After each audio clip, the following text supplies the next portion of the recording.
All right, so Varun Gupta is free to leave South Africa. To help us make sense of all of this, we're joined by defense attorney Tyrone Maseko. So Tyrone, it always comes down to a balance between the individual's rights, that they're not infringed unfairly in terms, for instance, the rights to liberty, personal liberty, but also you're balancing against the interests of justice. Will this person come back to face trial? When you look at what the magistrate had to say about this particular case, what do you think?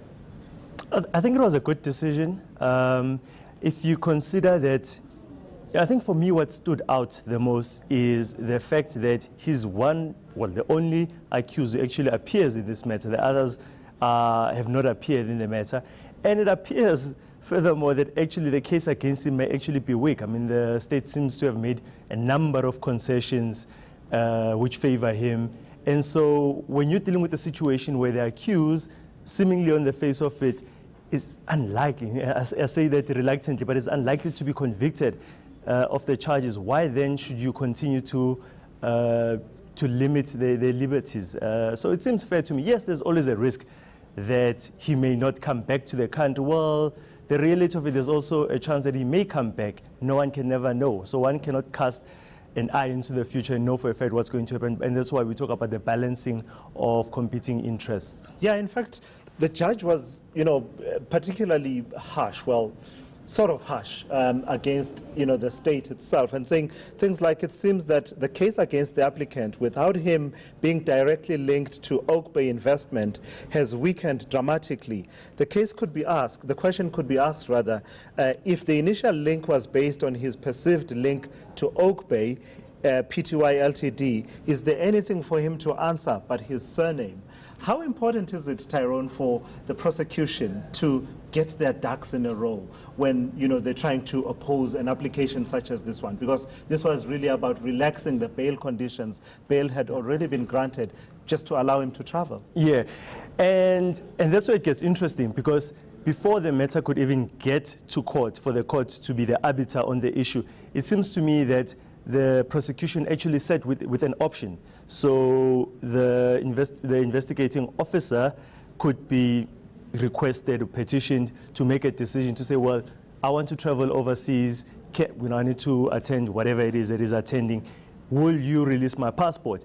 And that for me is the important part, because if they had applied their minds properly at that stage, be it the investigating officer in consultation with the prosecutor, they possibly could have, they should have come to the same conclusion as the magistrate ultimately came to. Because why would you want to, we'll come to why they would want to keep him in the country and not to release him on bail.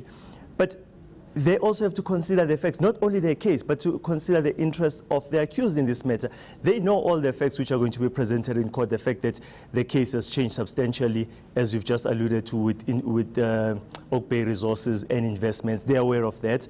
They know that the link, what actually links him directly to the matter, is no longer there. So the case is really weak. In fact, it may even be the small fish in this whole matter.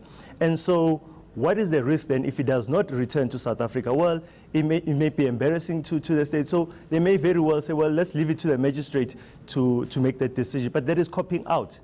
Make that difficult decision. Say, well, look, we preferably would want him to stay, but we're willing to take that risk. After all, we're not dealing with a dangerous person here. He's not accused of armed robbery or murder and the like. And so it becomes a balancing act. But I would have preferred the state itself to have actually made the decision rather than to have sent the matter to court, because it seems to me that it was obvious that the court would have arrived at the decision that it did arrive at. You mean the decision to allow him to leave Correct. the country rather than, because they actually tried to oppose it, which is why he then approached the courts. They tried to oppose him getting his passport back. Let's talk about what the judge says. It appears that there was almost a contractual agreement in as far as the bail conditions were concerned, in that the defense and the state were agreeing on these bail conditions. How often do prosecutors do this? Does it always work to their advantage, or does it backfire, as it seems to have in this case? It's very strange how all of this has been dealt with. Is it a regular occurrence? Yes. There's nothing abnormal here or unique in the sense that the parties came together and said, look, remember, a bail application doesn't always have to be contested. Most of the time it's not contested. The different parties can simply, in fact, the state can even agree not to oppose bail, to agree to bail. So in this instance, they agreed to a certain number of conditions, one of them being that they would, Varun would hand in his passport. So it was contemplated, and it seems that it was contemplated in that agreement that if he ever did want to travel, that he could approach the investigating officer. So there was a contemplation of this possibility.